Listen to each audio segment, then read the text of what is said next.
Get up there and get stopped. It's a controversial, high-stakes gamble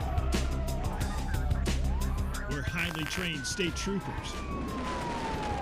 are forced to make split-second decisions. And there's no sign this technique to end pursuits will be slowing down anytime soon. When it comes to pursuits and tactical vehicle interventions, 2023 was a record year for Arkansas State Police, and here's the proof. Last year, state troopers were involved in 620 pursuits, the most ever, and a 53% increase since 2019.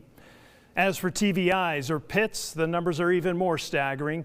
Last year, they executed 251, another record, and a 200% increase compared to 2019. Some impressive numbers. It's a high-stakes gamble between a state trooper and a fleeing suspect, and there's no room for error, which is why troopers undergo rigorous training every year.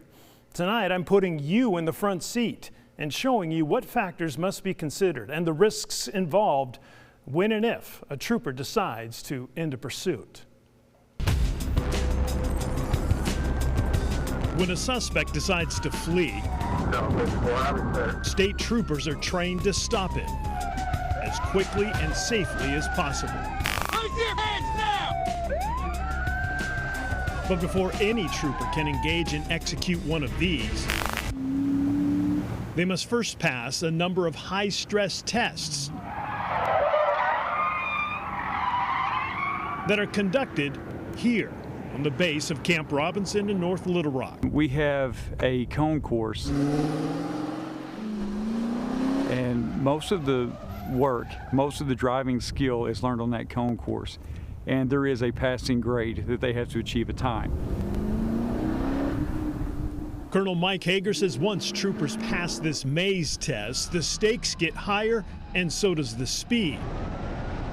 New recruits and seasoned veterans are then timed on how fast and safely they navigate this 2.8-mile track packed with twists, turns, and straightaways. It scares me to see them doing the things that they're doing, but it's a testament to them because of the oath that they've taken. Those who pass must then focus their attention on this long stretch of road known as the TVI pad. Track is hot, track is hot. All right.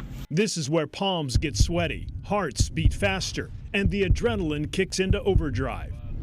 I take it you've done a few of these in your time?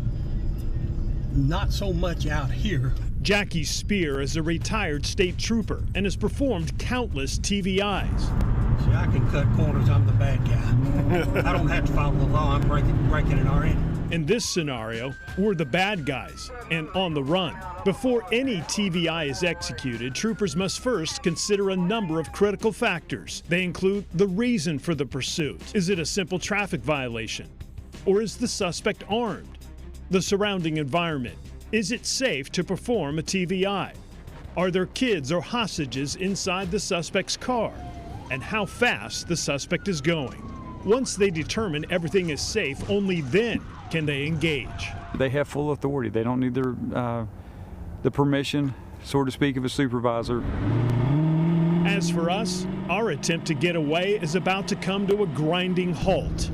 All right, so we got a trooper behind us, as you can see right there. We're gonna go about 60 miles per hour, and then he's gonna come up on the side right about now. Here we go.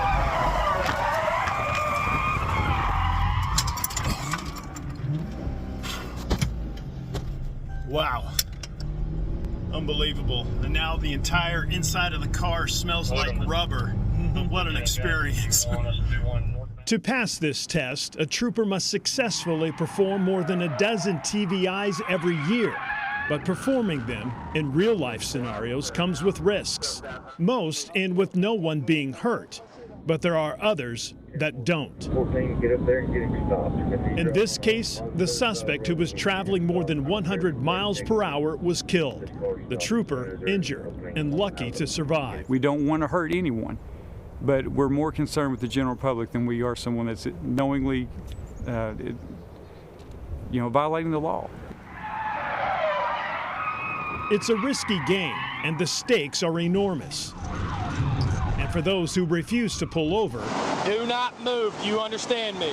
Colonel Hager has one simple message. It is absolutely not worth it. It's just not worth it.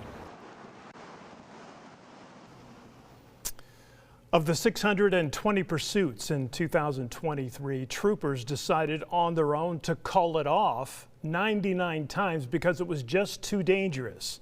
It's also important to point out that of the 250 TVIs or PITs performed last year, no trooper or civilian was killed. However, 6 suspects who decided to flee were killed, the most ever since 2016. But Donna, Wow. It was quite the experience to be strapped into that car and to have them performing those TVIs or pit maneuvers on me. Right. What an experience. So is there a way to do it without causing a car to flip? Are they taught how to do it, or is it just whatever happens, happens? There's a lot of factors that go into that. Usually when you see a car flip, it's because the TVI is performed and the suspect who is fleeing ends up in a ditch. Once it ends up in a ditch, the wheels get caught in the mud or the ground, and that's what causes the car to flip. Okay. But before that will even be executed, a trooper will again look at the surroundings, make sure there's no other innocent civilians around or other traffic in the area, and only then would they decide to engage and perform a TVI. Okay, all right, very interesting.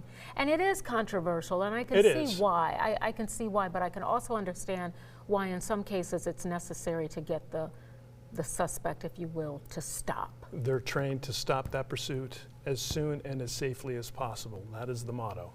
Okay, all right. Kevin, thank you. Nice report.